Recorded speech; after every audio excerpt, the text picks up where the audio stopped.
Man, today I'm going to show y'all what I actually do for a living. I'm always on here doing things that I do for just entertainment, for fun, for whatever. But today, this is what I do for a job.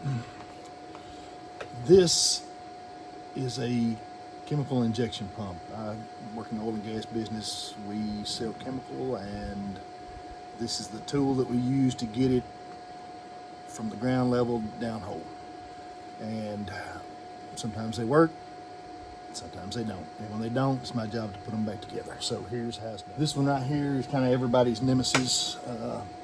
They're pretty good pieces of equipment, but whenever they go bad, everybody's kind of intimidated by them because there's a lot of stuff inside there. Nobody quite feels comfortable about how to put them back together. So I'm gonna give you a quick tour of how that's done. What I've done, this thing runs off of compressed natural gas or just natural gas under pressure. I've got it hooked up to my air compressor, and when it goes bad, a lot of times, you hear that? That's just gas bypassing it, coming out these vent holes. And what's going on there, there's rubber inside there, U-cups, O-rings, and causes it to function. And when they either dry rot or get a crack in them or get a chip in them or some kind of defect, this is what you get. And whenever we're all through, hopefully you'll see what you get when it's working right. So as you see, this is not doing a dead burn thing. I'm going to take it all apart, put a new kit in it right here. And when it's all said and done, hopefully you have another working pump. So instead of seeing me, I'm going to put the camera on where the action is. First thing I'm going to do is just break all this thing apart. There's 4 bolts here, 4 bolts here, 2 in this end. And I've got to take these 2 gas lines off here and disassemble this thing. And I'm not going to show it step by step because it'd eat up too much of our time. But it's pretty simple. 7/16 bolts here. This is 1/2 inch on the end. And I'm wanting to say this. These kind of come in different sizes depending on what brand you have. These will be 5/8. Some of them are 11/16, I think.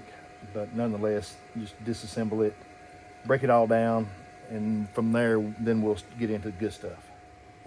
One thing that I probably ought to show you before we get too deep into this, if this thing's out on the stand, it's gonna be sitting up here like this with the rest of the tops on it.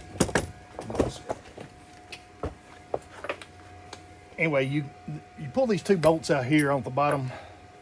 Thing's gonna be sitting on the stand. Pull the top off of it to go work on it.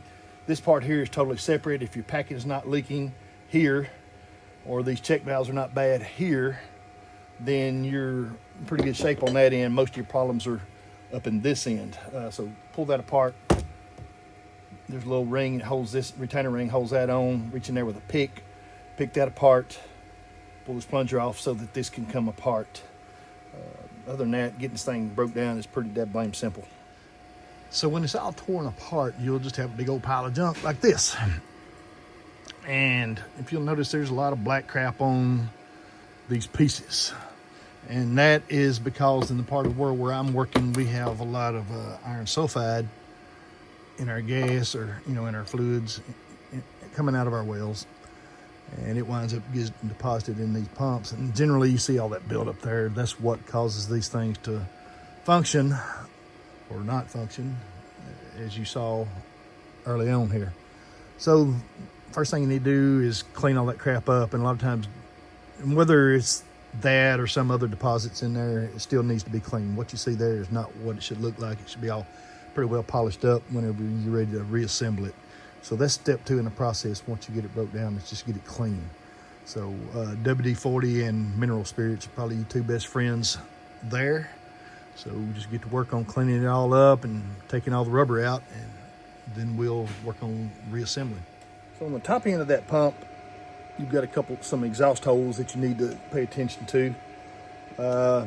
When I say the top end, this is the piece that was on the very top end. And here's what this thing looks like assembled.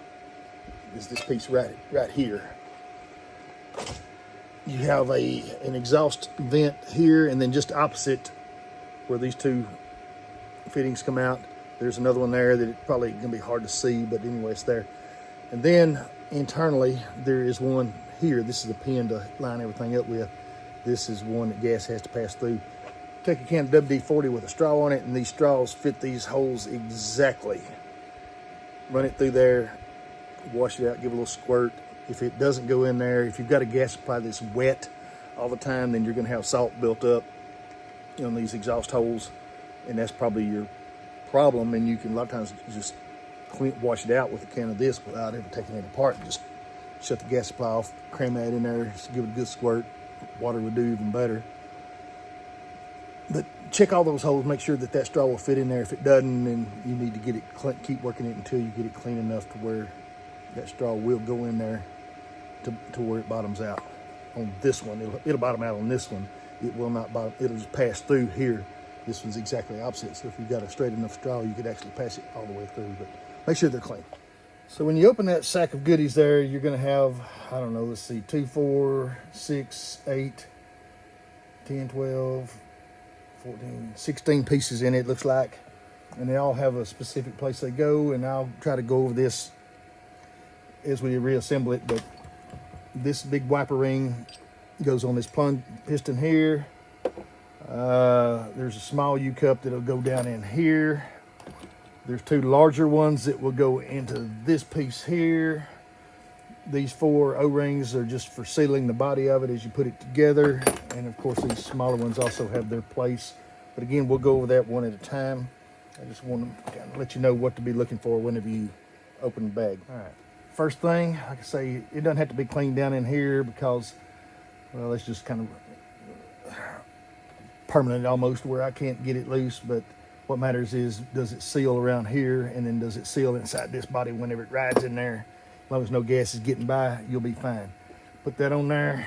You might use a screwdriver, but you just stick it on there like that. It'll be a little snug. Next thing you'll come to, here's another piece. This one had this on there, but I took it apart as I was disassembling it. Pull this U-cup out here, and then there's a spacer down below it. And those bolts that this thing's assembled with are the perfect fit for these. So you can stick that in there. If it's a little stubborn, and pull it right out. Replace it with that piece, and then one of these. And the U cup, you can see it's flat on one side and U on the other. The U goes facing outwards. I'll put this on at the assembly time instead of trying to do it now, so it doesn't get lost. Nothing on the back side, that's external. Next, take this piece here that's got this valve on it.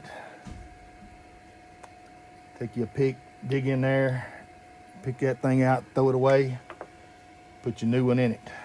Stick it down in there, don't bend it up bad.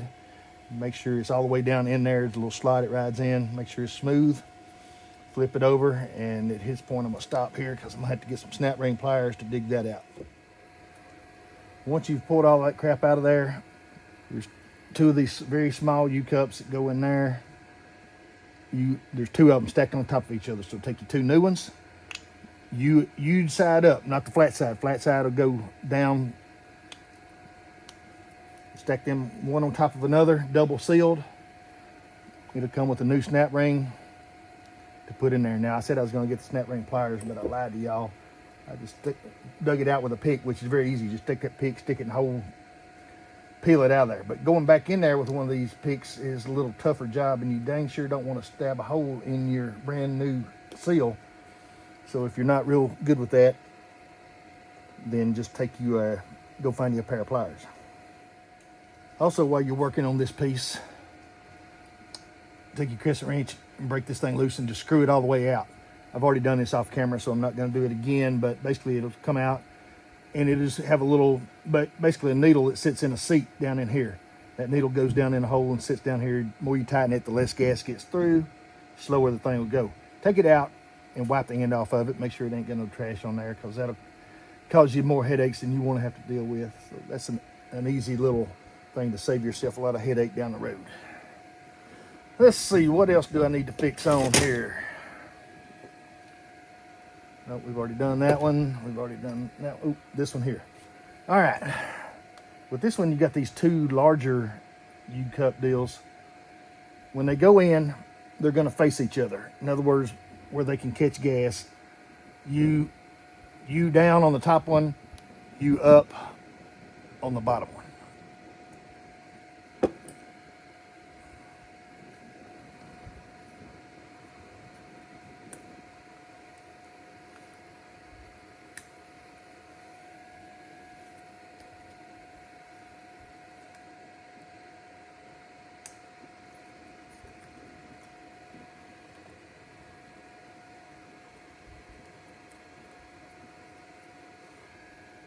And you can tell from my little stack of goodies here that we are just getting close to the end.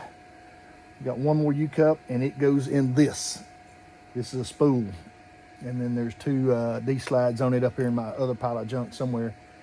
But again, this is a deal where you can take you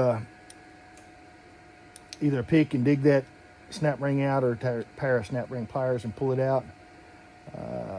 I'm just going to try to do it with this because I'm too lazy to walk over there and get my pliers. Oops.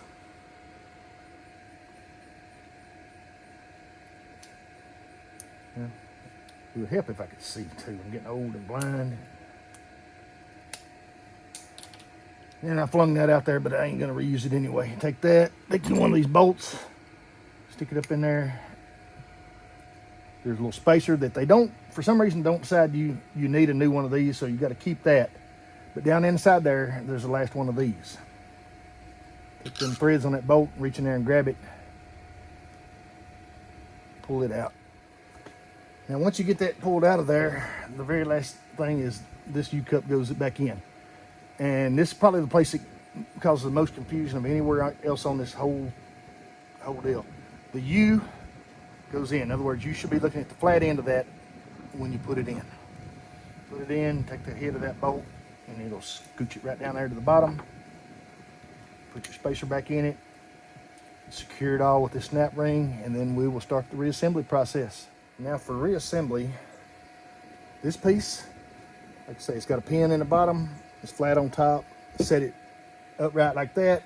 Take this spool, and you'll get two of these, and look at them and make sure there's no chips, especially right in here. If they get chipped right in there, they're no good. Gas can get by them. But basically one on there, one on there. Hold it all together by hand, and see that slot right there? That slot has to line up with this hole because that bolt's got to go through it, and that's where that bolt rides. So stick it in there like so. Give it a good whack, get it down in there. And you may have to do this part 7 or 8 times because it's the hardest part of it all. You want to make sure that it always lines up.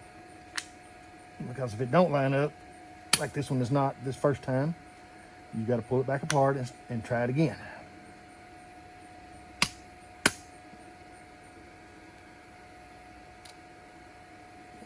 Nope.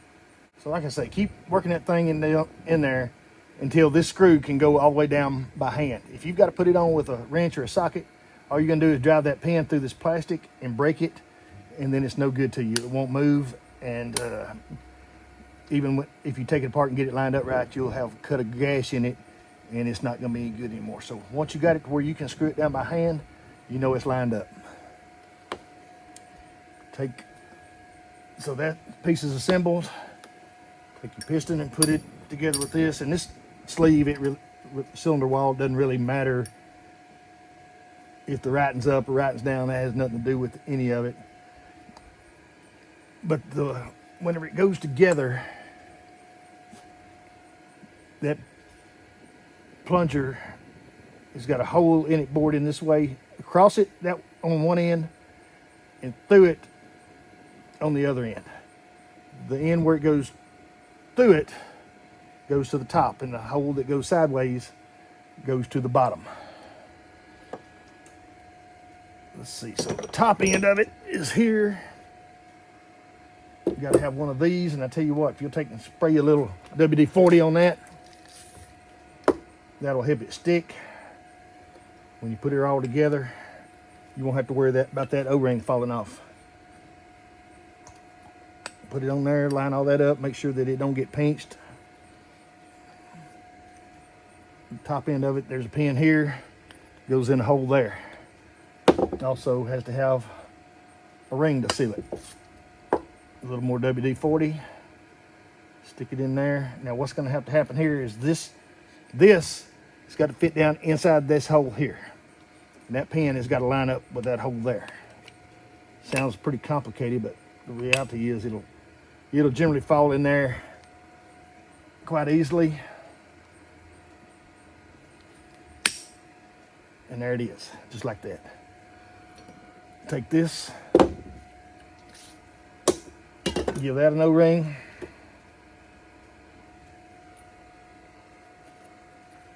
Oops. I'm trying to do this fast so I don't use up all y'all's time.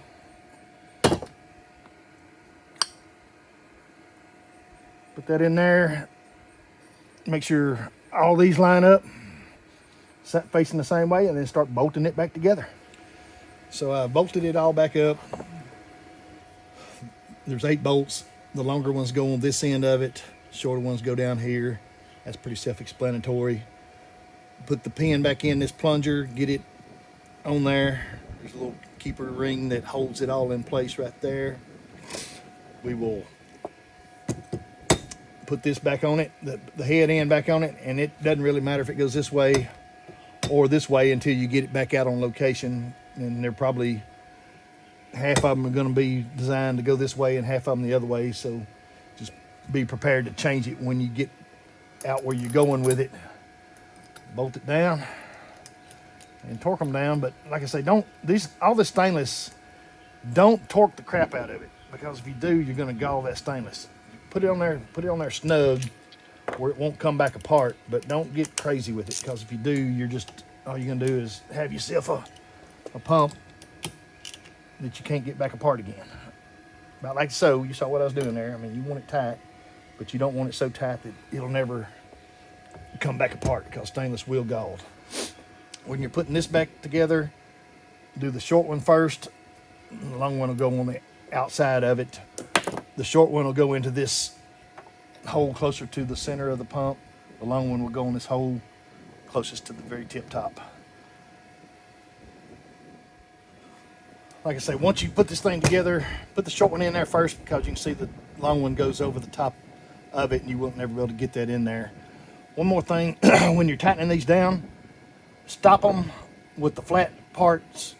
You know, it's 6-sided, so you want flat space between them, because they're so close together you can't tighten it if you leave it at an angle where it's a point straight up and down. So do that. Plus, if you ever had to put this WD-40 can straw in it out in the field, you can reach in there between them when they're like that. If they're, it just gives you a little bit of space to work with. Anyway, I'm fixing to hook this thing up to some gas or some air and see what happens. All right, so I've got me a little gas hose, and I've got me an adapter here where I can just hook up my air hose to it. Let's plug it in and see what we get. All right, that's what I wanted to hear. Now you hear there's a little bit of gas getting by it. This thing's old, it's got some miles on it. That spool and them D-slides tend to scar up over time. They have little grooves cut in them. And if they get too bad, what'll happen is even brand new U-cups, that gas slides around the end of it. But this will last a good long while like this, unless you just got a customer who is very particular about the amount of greenhouse gas emissions that are getting out. You won't have a problem with this. And if you do have a customer who cares about that greenhouse gas stuff, you'll be working with solar pumps or electric pumps anyway. Anyway, that's about all I know to do to these, except the check valves and the packings, and we'll do that some other time.